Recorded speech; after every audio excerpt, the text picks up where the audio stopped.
1 Coríntios 9:24 diz: vocês não sabem que dentre todos os que correm no estádio, apenas um ganha o prêmio?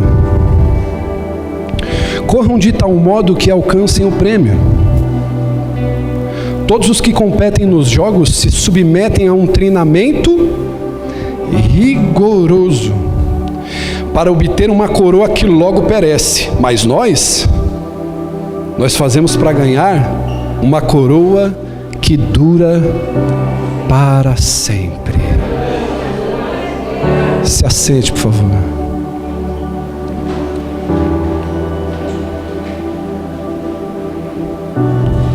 Glória a Deus.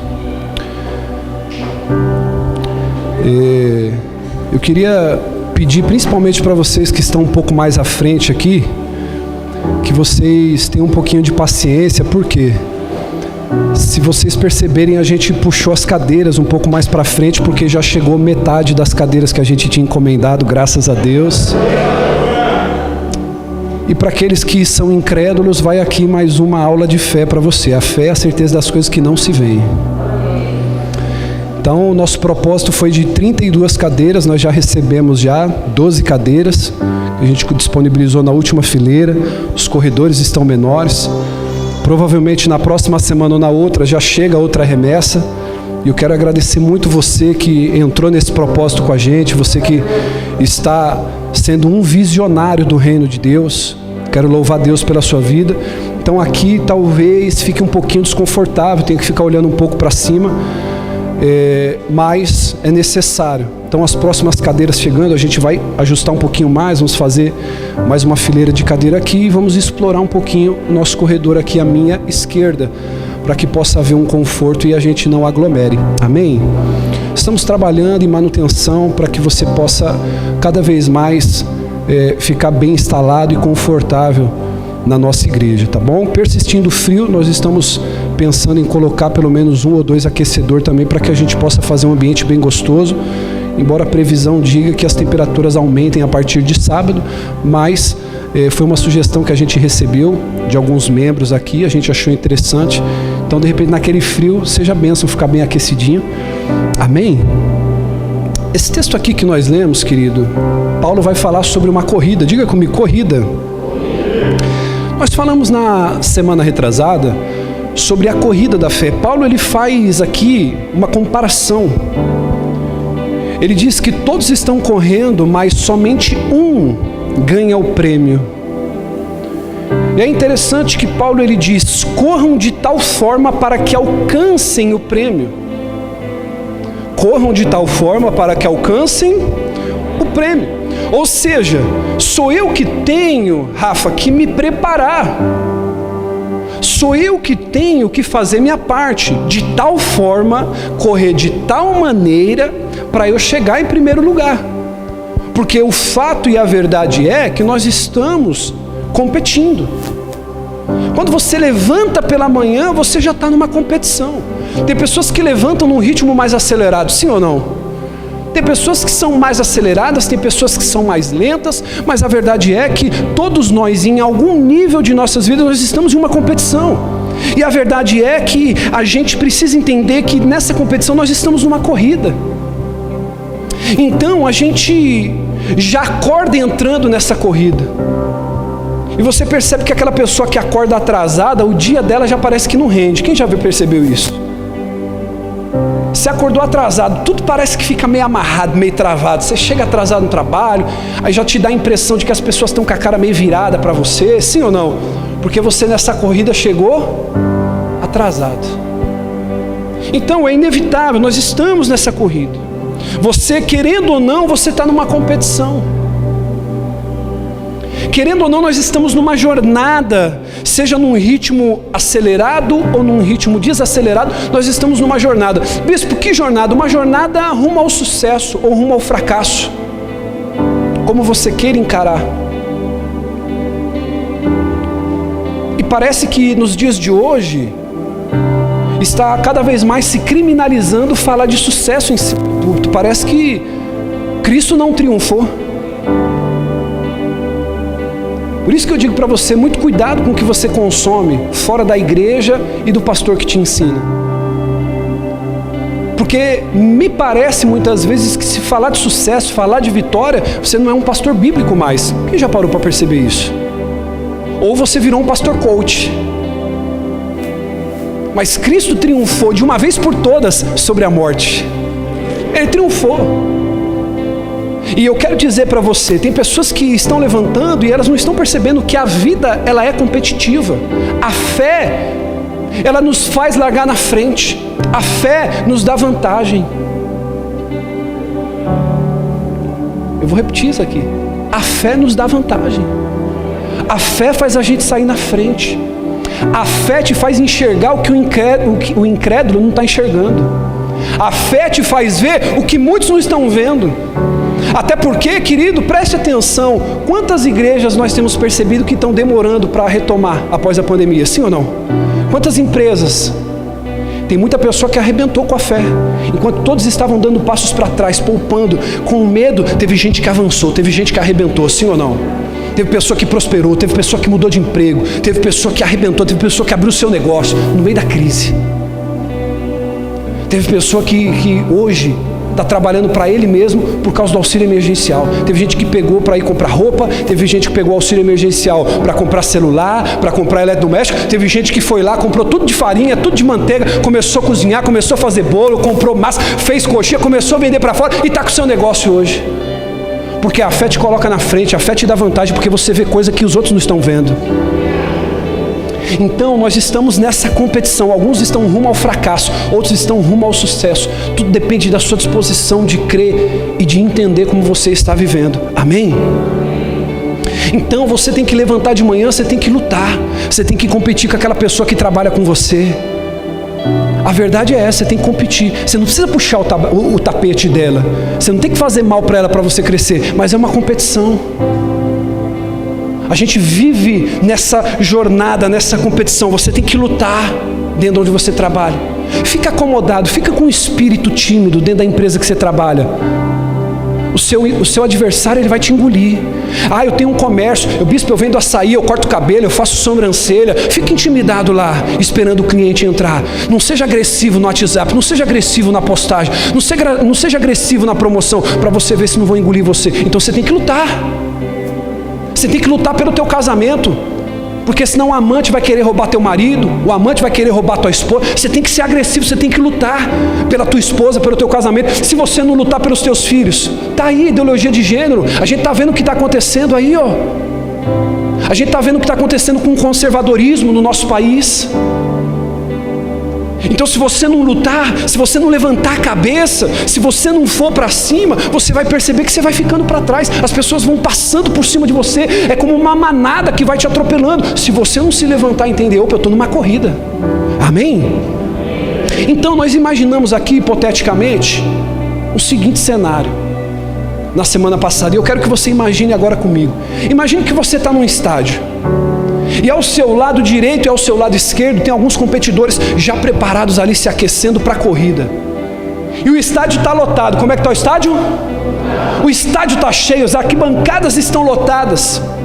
Agora a pergunta que eu te faço, imagina essa arquibancada, imagina agora esse estádio cheio. Quantas pessoas estão lá torcendo por você? A verdade é que quando a gente para fazer as contas, são poucos aqueles que estão na torcida por nós. Muitas vezes nós nos vemos na corrida, na caminhada, sozinhos. Se você é casado, você sabe muito bem o que eu estou falando. Quantas vezes eu olhei para minha esposa ao deitar e falar assim, meu amor, nós temos muitos amigos, nós somos rodeados de muitas pessoas, mas no final é só eu e você. As pessoas não estão torcendo lá. Pode ser que haja uma torcida para ver o circo, mas não estão para torcer por você, elas querem ver o circo pegar fogo.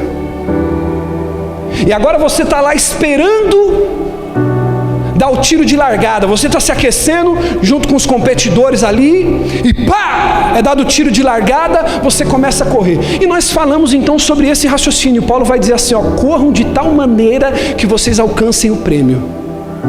Preste atenção aqui.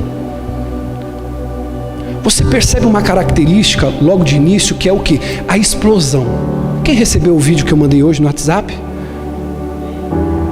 Se você não está na minha lista de transmissão, depois ele me fala, eu te coloco lá. Muitas pessoas no começo da corrida, o que elas fazem?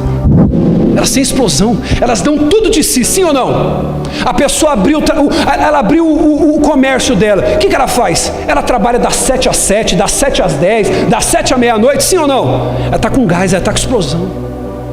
A pessoa começa a namorar, como é que é? Olha aí para tua esposa, olha para teu marido aí, eita glória. No começo do namoro, como é que era o negócio? Era um fogo, não podia estar perto. Por que a gente orienta os jovens que namoram? Não pode ficar sozinho, porque senão vai dar ruim. Porque está naquele fogo, está naquela explosão, está naquela coisa. Agora você que está casado está tranquilo. Você pode encostar na mulher, a mulher pode encostar em você, não dá nada. Se não tiver um preparo, né? Olha os casais rindo aí. Porque é assim, sim ou não? Passou aquela empolgação do começo. Não é, Peter? Passou. Quando a gente tem, posso falar aqui, sim ou não? Tem gente que quando namorar... Posso falar isso aqui? Tem gente que está namorando, está noivo, que pensa assim, depois que eu casar, vai ser o dia inteiro, bispo, em cima da cama. Eu conto ou vocês contam, irmão? Não, eu vou deixar vocês contar depois. A pessoa pensa que vai ser isso. Ele vai ser um touro selvagem, irmão. Um Deus do prazer. Bispo, irmão.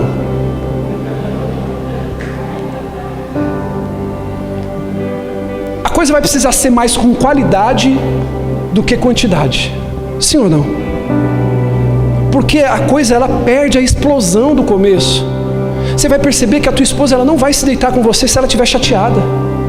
Até o marido. Poxa, a esposa ofendeu, feriu, a esposa foi grossa, foi rude. O cara não vai, às vezes, o homem sempre está pronto para o combate, não é verdade? O homem sempre está pronto. Às vezes ele não vai negar fogo por causa do instinto, da testosterona. Mas não é a mesma coisa do começo. É a mesma coisa numa corrida. É a mesma coisa quando você entra numa empresa. Você já parou para perceber? Até você receber o carimbo de registro lá, irmão, você está dando tudo. Passou os 3 meses de experiência, recebeu o carimbo do registro, você fala assim, oh, mas eu não fui contratado para varrer chão, não. Já perde aquele, não é, pastor? Já perde aquele, você já... E a corrida da fé é a mesma coisa. Nós falamos sobre 2 aspectos. O primeiro, filho, quando você entra numa corrida, você começa a correr, você se cansa. E a primeira coisa que você precisa é de perseverança. Coloca para mim aqui o primeiro slide, filho. É perseverança. Diga comigo, perseverança. Então, quando a gente recebe uma palavra de perseverança, a gente se reanima. Lembra de Noé? Noé, ele teve que perseverar quanto tempo? Alguém aqui sabe? 100 anos. Noé não teve que perseverar um dia, 10 meses, 10 anos, foram 100 anos quando Deus falou para ele, você vai construir a arca. Então tem momentos na nossa vida que nós vamos ter que perseverar. Nós vamos começar uma corrida, nós vamos começar um namoro, um casamento. Irmão, casar todo mundo casa, sim ou não? Mas o difícil é o quê? Permanecer? Olha para o teu irmão aí, diga para ele assim, tá entendendo? Então essa foi o primeiro segredo da corrida da fé. Então eu não vou poder me estender muito aqui, porque quem veio na quarta passada vai pegar a aula repetida. Mas aí, essa é a ideia. Perseverança. Você precisa perseverar. Você não pode começar nada nessa vida sem ter perseverança para continuar. Amém? Se você perdeu, é só você ir lá ver a primeira ministração, a Corrida da Fé. Essa aqui vai ter no YouTube, a partir de amanhã, como Corrida da Fé, parte 2. A segunda coisa que a gente comentou, o segundo segredo, é que a gente precisa, sabe do quê? De ousadia. Diga comigo, ousadia. Pode ser melhor, ousadia. O segundo segredo. Porque olhe para mim, tem muita gente que ela tem ousadia para abrir um negócio, sim ou não? Tem muita gente que tem ousadia para casar, sim ou não? Tem muita gente que tem ousadia para fazer uma entrevista e lá, o cara não tem experiência nenhuma, mas ele põe a cara e a coragem e entra dentro da empresa, porque ele teve o quê? Ousadia. Mas tem muita gente que no meio da corrida, quando ela se cansa, ela não é ousada para continuar. E você precisa de ousadia. E o exemplo que nós demos aqui, bíblico, foi de Esther. Lembra de Esther, meu presbítero? Tá difícil pregar na frente desses homens agora, só tem pregador bom nessa igreja aqui, tá complicado, irmão.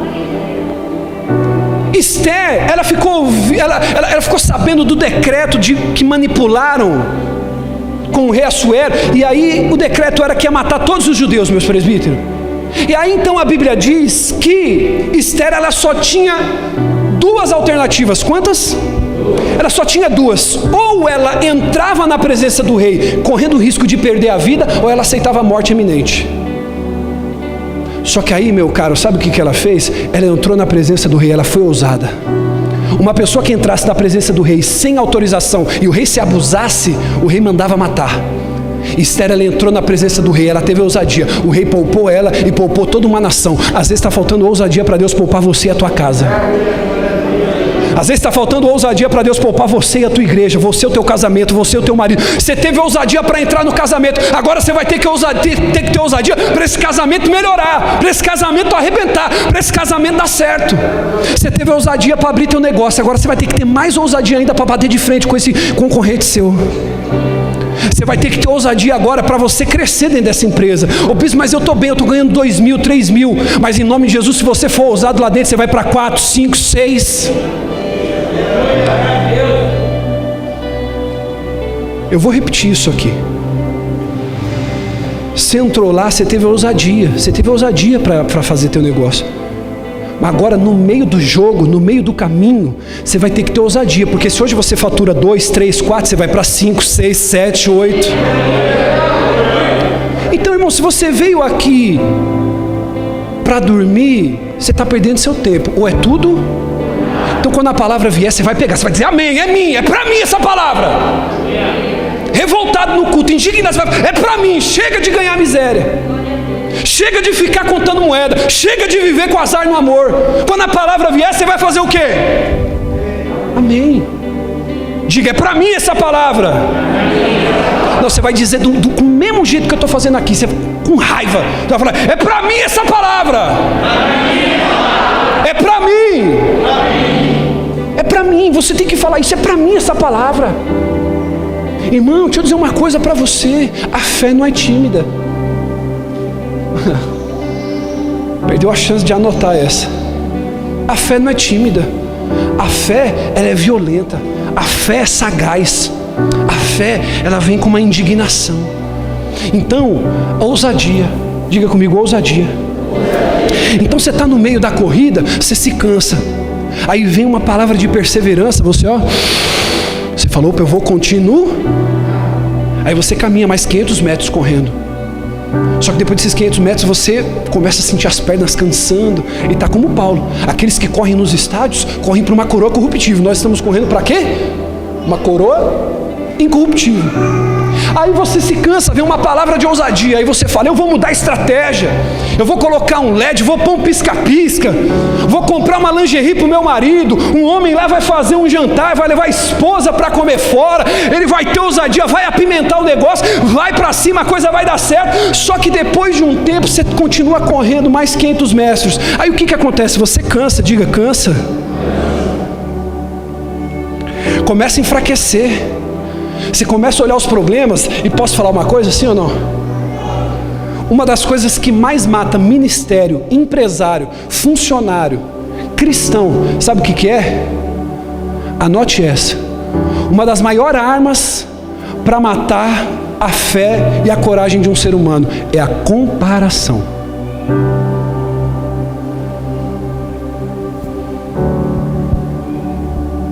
Posso falar isso aqui? Fulano falou para mim assim: ô bispo, a igreja X lá colocou uma fachada tão linda, colocou um painel, tem isso, tem aquilo. Aí eu falei assim: poxa, você devia congregar lá se você gosta tanto. Porque às vezes vem para ferir. Ô bispo, decoraram, bispo, fizeram. Eu falei: lá tem empresários. Lá tem gente que põe. Aqui nós temos pessoas que têm fé, trabalhadores, pessoas honestas, corretas. Deus vai enviar, mas até então nós vamos fazendo da nossa maneira. Então eu não posso pegar a pessoa. Posso falar isso aqui? Posso falar isso aqui para você, filho? É a primeira vez que você vem aqui? Então escuta essa palavra. Você está lendo um livro, você está na página 3. Amém? Aí sabe qual é o teu problema? Pega essa palavra hoje, essa palavra que Deus preparou para você e pôs no teu colo. Você tá comparando a tua vida com quem está na página 50. Eu estou no começo da leitura, eu estou na página 5, eu estou na página 10, fulano está na página 100, na página 30, na página 40, eu fico me comparando. No meio da corrida da fé, muitas vezes a gente vai cansar, as pernas vai doer, quem está do meu lado lá está dando o mesmo gás, está cansado, só que na minha concepção, eu estou me comparando, eu estou falando, pô, fulano está arrebentando, só que fulano está quase desistindo também. E aí vem o terceiro segredo para a corrida da fé. Diga aleluia. Eu não sou da Atena, mas põe na tela para mim aí, meu filho. O terceiro segredo da corrida da fé. Qual que é o terceiro? Olha para quem está do seu lado aí, 3 pessoas pelo menos, diga para ela assim, coragem.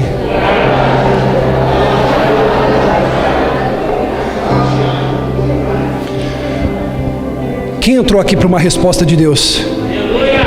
Ô bispo, estou com problema no casamento. O que ele precisa fazer? O que ele precisa fazer? Ô bispo, minha empresa não está indo bem. O que ele precisa? Ô bispo, estou com um problema onde eu trabalho. O que você precisa? Ô bispo, eu saio ou não saio de onde eu estou? Coragem, meu irmão. Coragem. Davi é um dos emblemas sobre coragem. Ele teve que enfrentar um homem que todo mundo teve medo, 2,95 m de altura. O colete de Golias pesava mais que Davi. Todo mundo falando para Davi, Davi, se você for, você vai morrer. O cara é invicto, o cara é bom. É a mesma coisa, o trabalho lá que você trabalha, às vezes é uma portinha. Aí vem aquela empresa com um quarteirão, e todo mundo dizendo, você vai fechar, você vai quebrar, você vai falir. Mas Davi teve coragem, meu irmão, e o gigante se tornou desse tamanho, perto da fé que Davi tinha. Então Deus te trouxe hoje aqui para você ter o quê? Coragem, meu amigo. Você precisa de coragem. Você não precisa de motivação, porque a pessoa que arrebenta, ela faz sem motivação, ela faz porque tem que ser feito.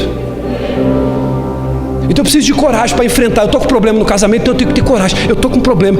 Irmão, uma das coisas mais difíceis é sentar para resolver problema. Sim ou não? Quem gosta de sentar para resolver problema? Só que só tem resultado quem resolve problema, não quem administra. Davi ficou olhando um exército inteiro falando, vai dar, não vai, o gigante é grande, nós vamos morrer. Igual o desenho lá do Cid, nós vamos morrer. Oh. Irmão, eu digo isso aqui, não adianta falar igual o pastor, você precisa ter o quê? Não adianta falar igual o pastor, você precisa ter o mesmo espírito. Porque tem gente que às vezes quer fazer igual o bispo. Não, bispo, essa é a fé, nós vai arrebentar. E vai, na hora que vem um problema, a pessoa faz o quê? Desanima, se tranca no quarto e vai assistir série. Diga, tá amarrado. Eu vou para cima do problema. Ei, nós estávamos vindo no carro aqui. A minha filha não é minha filha porque ela parece comigo, não, irmão. A minha filha é minha filha porque ela tem o mesmo espírito. Às vezes ela bate lá na porta lá. Eu falo, oi. Aí ela, pai. Aí eu falo, oi filha. Ela falou, a igreja está cheia, vai arrebentar. Ela vai lá me dar um relatório. Ela estava vindo no carro hoje, não foi? Diante de Deus, irmão, com a mão na Bíblia. Ela falou assim, caramba pai, você está alinhado desse jeito. Ela falou, caramba pai, você está alinhado. Ela falou, pai, o culto hoje vai arrebentar. É o mesmo espírito, irmão. É o mesmo espírito. Você vai olhar para o teu filho. Ô bispo, meu filho está desanimado. Meu filho está desinteressado. Meu filho, ô bispo, eu não sei o que está acontecendo. É o mesmo? Só os pais agora colocam a mão na cabeça e digam, ai. Aí, hoje antes de ir para a escola, minha filha sabe o que é. Posso falar isso aí? Estava com uns questionamentos com a minha esposa. Ela falou, não, eu não vou com essa roupa não, para bispo. Porque eu vou lá, os meninos ficam falando isso, ficam brincando comigo e não sei o quê. Aí eu peguei e sentei ela, eu falei, filho, o negócio é o seguinte, sabe por que estão fazendo isso? É porque você é gata demais. Aí quem é feinho quer tentar rebaixar aquele que é bonitinho. Não aceita isso não, você é gata. Vai lá toda bonitona e vai com a tua roupa que a mãe mandar. Porque sua mãe entende moda, não é ela que ajuda o pai a ficar bem? Ela falou, mas é que eu não gosto de me sentir assim, porque eles ficam zoando comigo. Aí eu entendi, irmão, que na verdade não era que estavam zoando com ela. Ela pegou esse argumento para usar a roupa que ela...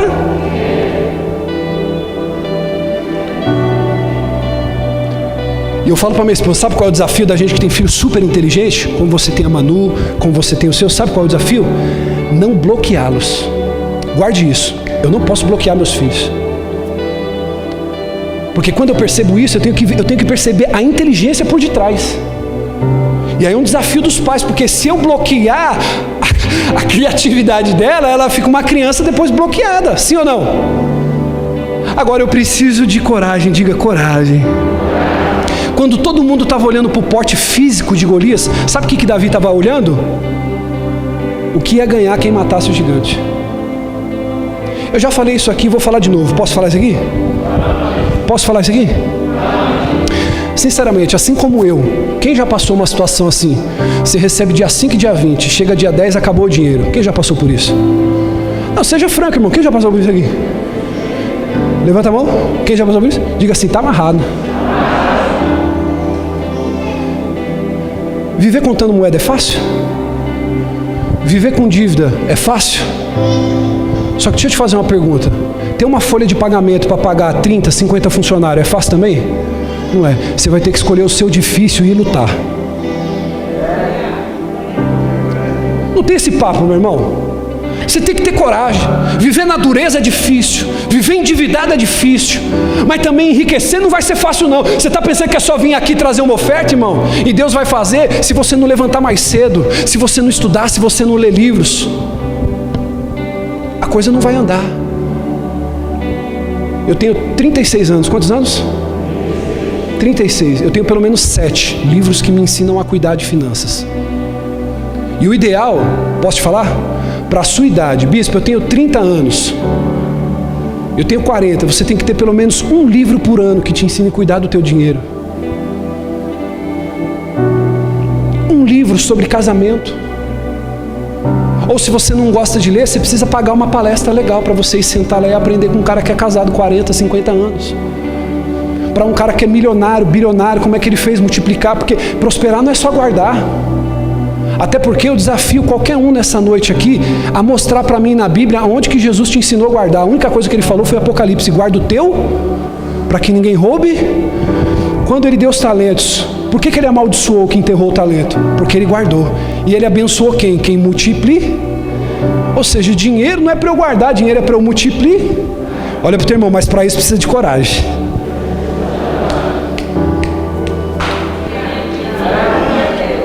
Eu preciso correr risco. Eu preciso ter coragem. No meio da corrida da fé, eu preciso de coragem. Diga bem alto, bem forte: coragem. A coragem de Davi fez o gigante virar um anão diante da fé dele. Então você tem que olhar para essa empresa concorrente. Você tem que olhar, querido, para essa pessoa no teu trabalho que está tentando puxar teu tapete. Porque tem gente que é assim. Ei, diga comigo: oração. Orar. Orar. O que vem depois de OR? Ação. Você tem que orar, mas tem que agir também. Então não vem querer esse negócio: eu vou me trancar no quarto na madrugada lá, porque estão tentando puxar meu tapete. Meu irmão, você vai ter que dar tudo de você lá. Você vai ter que ter coragem. Ô bispo, eu comecei esse negócio. Bispo, eu comprei o carro. Deixa eu te falar uma coisa. Você vai entrar no financiamento, se você tem alguma dúvida que você vai conseguir pagar até o fim, nem entra. Eu disse o quê? Nem entra. Eu tenho dúvida se vai dar certo o meu casamento com essa mulher. Nem case. Você tem que ir para o tudo ou nada, meu cara. Ô bispo, mas sabe o que é? Eu não sei se eu comprar esse carro eu vou conseguir pagar. Você só vai saber se você comprar, meu irmão. Ô bispo, eu estou para financiar uma casa, aí a prestação vai ser de 1.000, 1.500, eu não sei. Você só vai saber se você não vai conseguir se você tentar. E eu duvido, irmão, depois que a tua esposa tiver instalada, a penteadeira, tudo parafusado, tudo bonitinho, se você vai ter coragem de tirar alguma coisa de lá. Você vai entrar em 2 empregos igual o Júlio do Todo Mundo Odeia o Cristo, mas você não sai daquela casa. Só as mulheres de fé aqui, diga: é desse jeito, bispo. Ou eu estou falando alguma besteira aqui? Eu duvido. Eu duvido. Você vai dar tudo de você, porque tem hora que você precisa de coragem. Diga: coragem.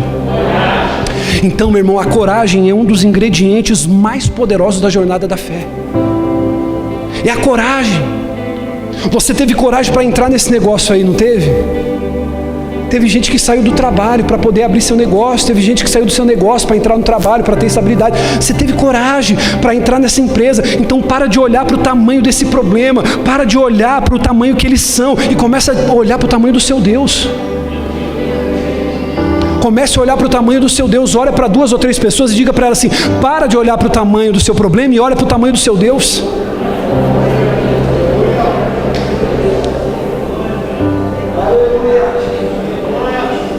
Ô bispo, por quê? Porque o seu Deus, irmão, vai te dar força e vai te fazer chegar lá na frente. Por isso, olha para o teu irmão e diga para ele assim: ó, chega de moleza, porque Deus é contigo.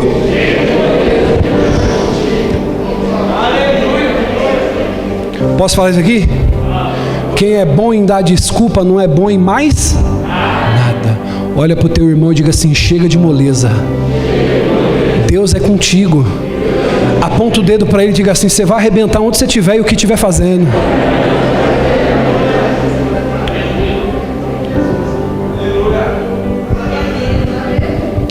Tem alguém revoltado aqui? É para mim essa palavra. Tem alguém? Tem alguém que entrou hoje aqui e está falando: bispo, esse culto Deus preparou só para mim, porque Deus ele faz assim, ele faz culto VIP. Deus ele faz culto VIP, irmão. Tem vezes que eu estou pregando aqui, eu estou falando: Deus, eu estou tomando tanta posse, isso é para mim primeiro. É uma bênção pregar para si mesmo. Olha para o teu irmão e diga para ele assim: seja profeta da sua vida. Você vai começar a colher coisas inimagináveis. Você perdeu a chance de aplaudir a Deus.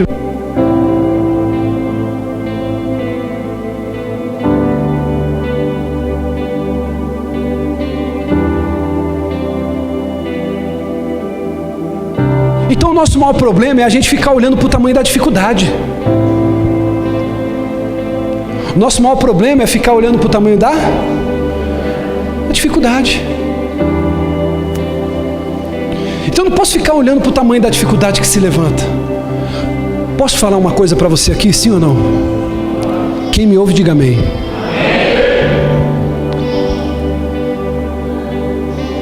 Escute isso. Quanto mais você crescer, diga assim: quanto mais eu crescer, quanto eu mais prosperar, quanto eu mais ganhar dinheiro, quanto eu mais estiver cheio de Deus, maiores serão os meus inimigos. Maiores. Então, chega a um nível que intriga, a pessoa que se levanta dentro da igreja para um pastor, já não vai ser uma coisa que vai abalar. Por quê? Porque vai crescer. Aí já vai ser coisa que vai vir de fora. Você quer ver uma das coisas, irmãos, mais complicadas que eu vejo? A pessoa que prospera na família e ele se sente mal porque muita gente ficou para trás. Sim ou não? Só que você tem que entender uma coisa: você tem que respeitar a história da tua família. Muitos decidiram ficar onde estão. É decisão deles, não é tua. Se você decidiu avançar, se você decidiu ter coragem, se você decidiu perseverar, se você decidiu entregar a tua vida a Deus, se você decidiu andar pela fé, você não pode se sentir culpado porque quem decidiu ficar no meio do caminho. E te digo uma coisa, irmão, olha para mim, aprende isso aqui.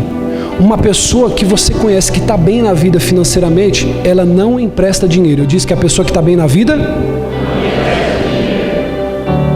Irmão, tenta imaginar comigo. Eu conheço o Neymar, eu vou falar: ô Neymar, me empresta uns 2 milhões aí. O que é 2 milhões para o Neymar, irmão? O que é 2 milhões para ele, irmão? Agora eu te pergunto, você acha que ele vive emprestando dinheiro? Não. Não. A pessoa que prospera, ela te ensina a ganhar, mas ela não te dá, ela não te empresta. E ela não se sente mal com aquilo. Sabe por quê? Porque pai que é pai de verdade, ele não diz sim, só sim para o filho, sim ou não? Um pai que ama, ele também diz o quê? Não. Porque eu não trabalho o quê? A educação dessa criança, os limites dela. Então, olha aqui para mim, diga bem alto e bem forte: eu preciso de coragem. Eu preciso parar de olhar para os problemas que se levantam e olhar para Deus. Tem gente que só vive olhando o tamanho da dívida. Eu vou falar isso aqui, Espírito Santo. Eita, meu Deus, essa é forte. Tem pessoa que se olhasse para a Bíblia, o tanto que olha para o status da conta, a vida estaria outra já.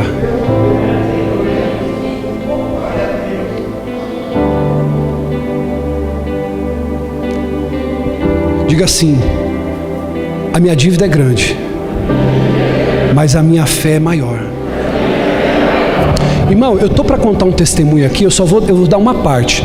Eu tenho uma dívida de quando eu ainda tinha empresa, junto com a minha esposa. E eu estou tentando negociar essa dívida. E a pessoa que eu devo é crente, de verdade. E eu sempre ensino isso aqui: se você não consegue pagar o que você está devendo, o mínimo que você tem que fazer é dar uma satisfação. Falar: hoje eu não posso, amanhã eu não posso.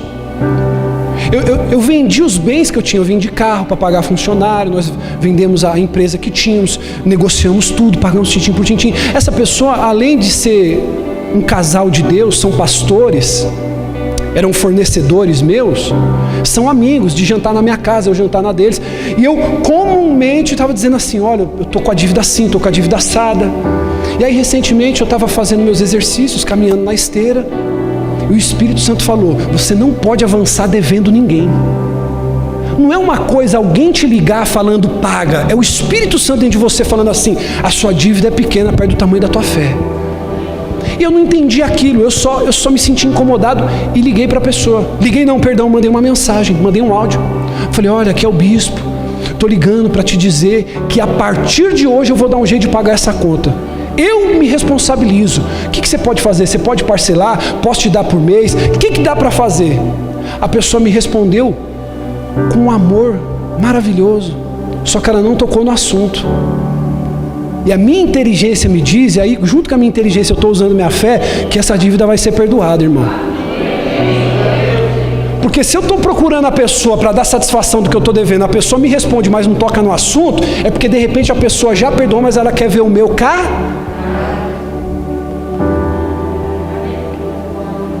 Porque uma coisa é a pessoa te perdoar, outra é você achar que está perdoado. Então olha para quem está do seu lado e diga assim: pague até o último centavo. Diga para ele assim: ó, a tua fé hoje sai maior que a tua dívida. Amém?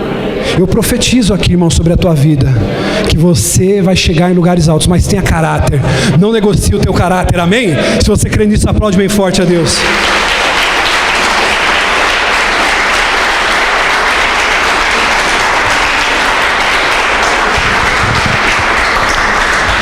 Já deu minha hora. Quem quer que para, diga amém. Quem quer continua aí, diga glória. Quem aí me dá 5 minutos? 5, 10, 15, 20, 30. Então tem mais 1h30 aí, pelo menos. Já vou encerrar. Então, irmão, você está no meio da corrida. Aí, o meu presbítero, muitas das vezes, filho, sabe o que acontece? A gente se compara. É normal. É normal. A gente se compara. E sabe qual que é a verdade? Você não tem sua barbearia, filho? Você não vai se comparar com o barbeiro que está lá no quartinho, que pegou uma cadeirinha usada. Você não vai. Porque, obviamente, seu salão é maior e tem mais itens. Aí você vai pegar aquela barbearia top lá da Anália Franco, aquela da Paulista, daquele cara que é uma rede de barbearia. Aí você começa a se comparar, você começa a sofrer. Aí você aqui tem um comércio, tem isso, tem aquilo. Você não vai se comparar com o que é menor, você não vai se comparar com o que é pequeno, você vai se comparar. E na corrida muitas vezes a gente está assim, só que você não sabe do outro. Eu quero aqui rapidamente falar um testemunho. Eu e minha esposa, nós tínhamos uma loja aqui chamada Ousadia. Quem lembra dessa loja? Muitos lembram. Mais gente do que eu imaginava. Aí, irmão, abriu uma loja na frente, enorme, que pegou quase o quarteirão inteiro lá. Qual é o nome da loja? Varral, isso mesmo. O dono, Elias, se tornou meu amigo. Irmão, quando ele abriu, quem lembra do gerente que foi assassinado na loja de 9,99 aqui? Era muito amigo meu. Inclusive, na manhã eu passei por ele, conversei com ele, e após ele foi assassinado. Discuti isso. Depois de um tempo, aquele gerente, Everaldo, saudoso Everaldo, Ele falou para mim assim: Cleito, um dia nós estávamos numa reunião e logo depois da loja ser inaugurada, porque foi uma loja fenomenológica, né? Eita, que palavra difícil, agora nem eu entendi o que eu falei. Foi uma loja enorme. Aí o dono falou assim: eu só fico triste porque as portinhas pequenas vai ter que fechar. Aí ele falou logo com o Davizinho que estava lá dentro. Aí o gerente tinha falado aquilo para mim. Ele falou assim: eu fico com pena porque as lojas que é pequenininha vão ter que fechar, porque a gente tem tudo, a gente é completo. E a Varral cresceu, abriu loja 1, loja 2, loja 3, loja 4, quem lembra disso? Loja 5, loja 6, eles abriram 11 lojas. Eu fiz muitos amigos gerentes que passaram por lá, seguranças. Irmão, e do mesmo jeito que eu vi aquele gigante crescer, com os meus olhos eu vi chegar até uma loja de novo. Não quero entrar no mérito aqui do rapaz, porque ele é meu amigo até hoje. Eu quero entrar no mérito da palavra. Eu quero dizer uma coisa para você: concorrência, diga concorrência, só mata fraco. Porque quem é corajoso, cresce com concorrência. Falei para minha esposa: esse gigante se levantou para tirar a gente do comodismo. Nós vamos arrebentar, nós vamos crescer. Falei para ela está aqui para não deixar eu mentir. Irmão, a gente fazia limpeza toda hora, passava pano toda hora, aumentamos o leque de produto. Eu falei: se eles atender bem lá, nós vamos atender melhor aqui. Nós não vai ficar negociando preço. Nunca briguei com preço, porque eu acreditava na mercadoria que eu trabalhava. Então tem hora que você precisa ter coragem para acreditar no que você faz. Ah, bispo, eu sou manicure, mas no mercado está 10. Se a sua unha é 15, vai ficar 15, você vai arrebentar fazendo a 15.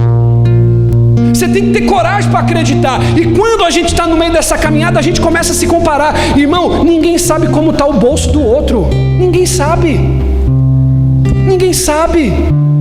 E às vezes a gente está se comparando naquela corrida, e você está olhando para o irmão A, para o irmão B, as suas pernas já estão trêmulas, só falta 500 metros para você cruzar a linha da chegada, você está vislumbrando a faixa já da chegada, só que você começa a olhar para o lado, e você começa a conjecturar dentro de você. Você pensa assim: poxa, fulano está mais forte que eu, fulano está mais animado que eu, fulano vai chegar até o fim, eu não vou conseguir.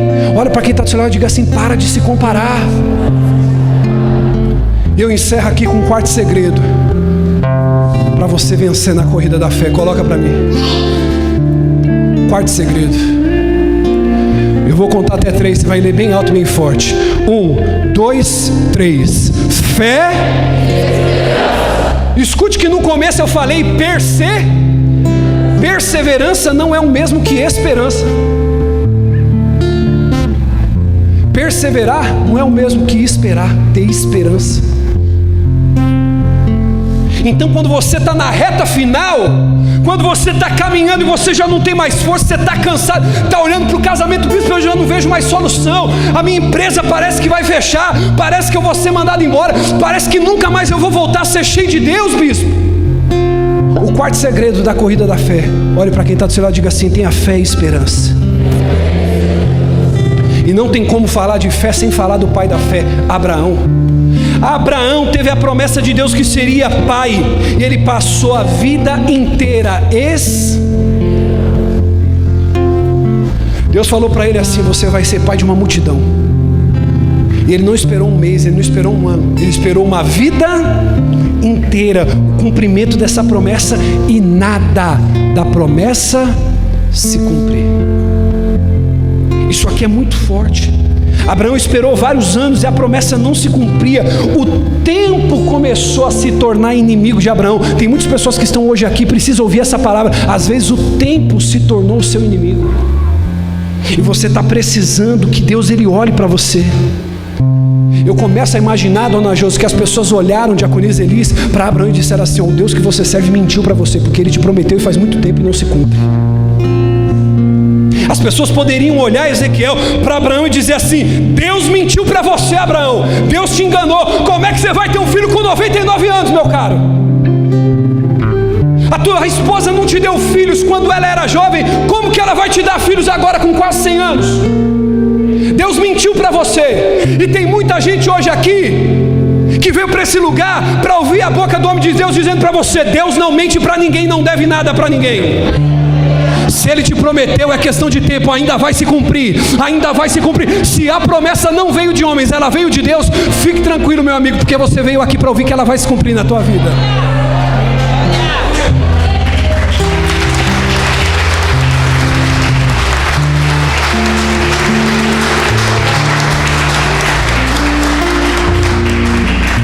Abraão já estava com o corpo amortecido. Como é que estava o corpo de Abraão? Ele já não podia ser pai. A sua mulher com 84 anos e era estéril. Ela era estéril porque durante a sua juventude ela não concebeu filhos. Diga, estéril. Não podia ser mãe. Mas eles continuavam com a fé e esperança naquele que fez a promessa. E é isso que você precisa entender. Levanta sua mão direita e diga comigo assim: não importa o tempo, não importa o quanto eu devo esperar, a minha fé vai continuar intacta naquele que me prometeu.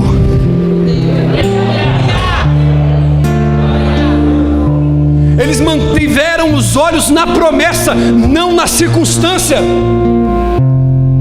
Eu já disse isso aqui, eu me lembro, irmão, do dia que eu coloquei um terno, aquela gravata enorme, aquele terno da Doritos. Fui ser o pregador na noite numa igreja.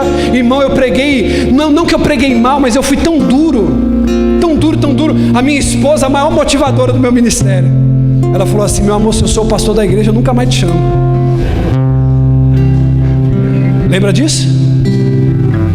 Miserável.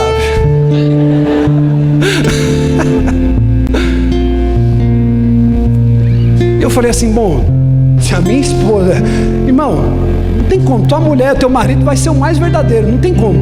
Falei, bom, vou voltar a tocar e cantar, porque para pregar eu não nasci. Foi o que eu pensei. Só que quando Deus ele faz uma promessa, pode passar o tempo que for, meu cara. Já vieram pessoas de outros estados aqui para ver um homem que ela falou assim: ó, se eu fosse pastor eu não te chamava para pregar não. Já veio, a gente já teve palestras aqui com mais de 23 pastores de outros estados, de outras cidades, que vieram aqui para ouvir, sabe alguém? Não alguém, querido, que faz a diferença porque é bonito, porque isso e aquilo. Alguém que acreditou até o fim nas promessas de Deus.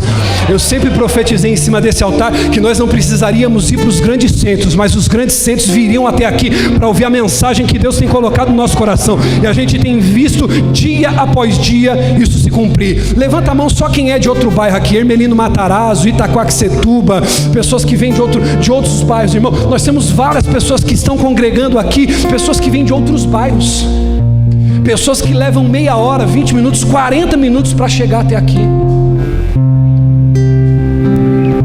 Então você tem que entender isso. Diga assim: não importa o tempo, eu vou manter a minha esperança naquele que me prometeu. Só que aqui vai um segredo, posso contar? Não mantenha esperança na promessa, mantenha esperança naquele que te fez a promessa. Olhe para quem está do seu lado e diga assim: mantenha a esperança em quem te fez a promessa, porque às vezes a promessa pode demorar, mas quem faz a promessa está contigo em todo o tempo.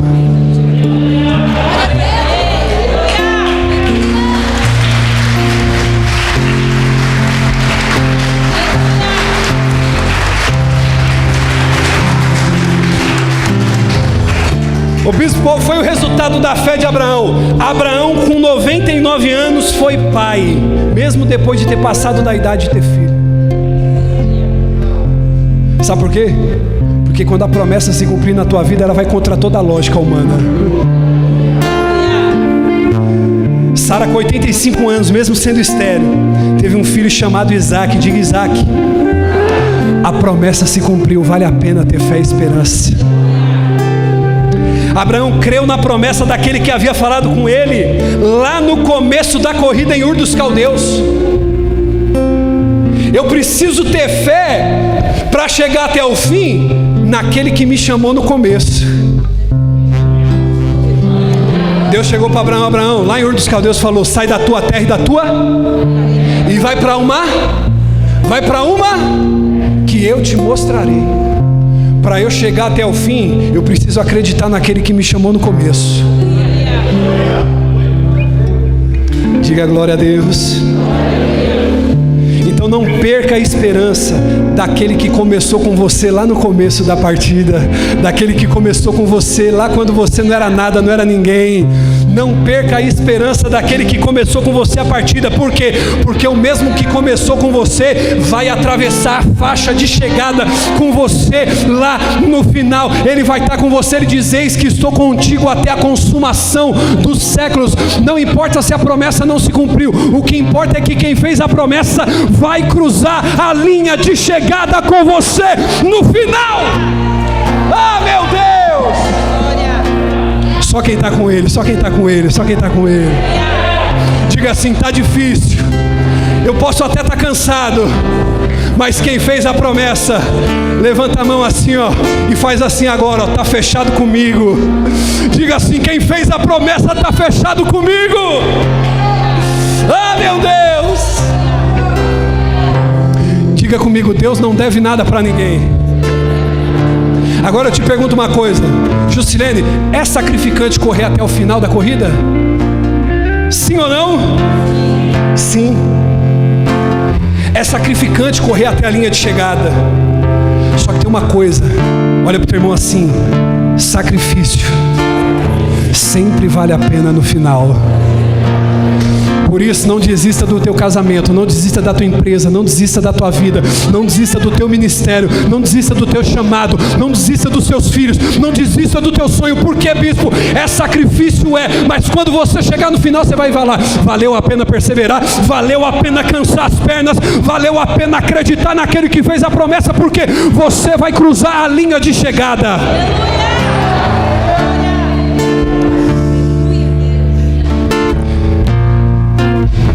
Sabe por que é sacrifício? Porque nem todos conseguem. Sabe por quê? Nem todos conseguem chegar até o final, porque a maioria vai parando no meio do caminho. A maioria vai parando no meio do caminho. Posso falar isso aqui? Isso aqui é pesado. Irmão, fica firme na cadeira para você não cair do assento agora. Chegar até o fim é sacrifício. Quantos começaram com você naquela empresa que não estão mais hoje lá? Quantos começaram com você na fé que desviaram? Quantos que ficaram noivos, namorando, no mesmo ano que você começou a namorar? Você já casou, teve filho, vai ser vovó. E quantos já estão no segundo, terceiro, quarto casamento? Quantos começaram a congregar com você e parou no meio do caminho? Sabe por quê? Porque chegar até o fim é para vencedor, é para campeão. É para aquele que persevera, é para aquele que é ousado, é para aquele que tem é para aquele que tem fé e esperança. Segredo da corrida da fé: bate na mão de pelo menos duas pessoas, diga assim: te vejo no topo, te vejo na chegada, te vejo na chegada, te vejo na chegada. Ei, cadê os obreiros aqui? Cadê os músicos aqui? Quantos músicos começou com você e parou no meio do caminho? Quantos obreiros começaram com você e parou no meio do caminho? Aponta o dedo aí pro teu irmão com muito carinho, diga para ele assim, ó: te vejo lá na chegada. Olha para ele e diga assim: você não vai ficar no meio do caminho não. Quantos no meio do caminho deixaram a ousadia, deixaram a coragem, deixaram a fé e olharam para a circunstância? Mas você vai chegar até o final.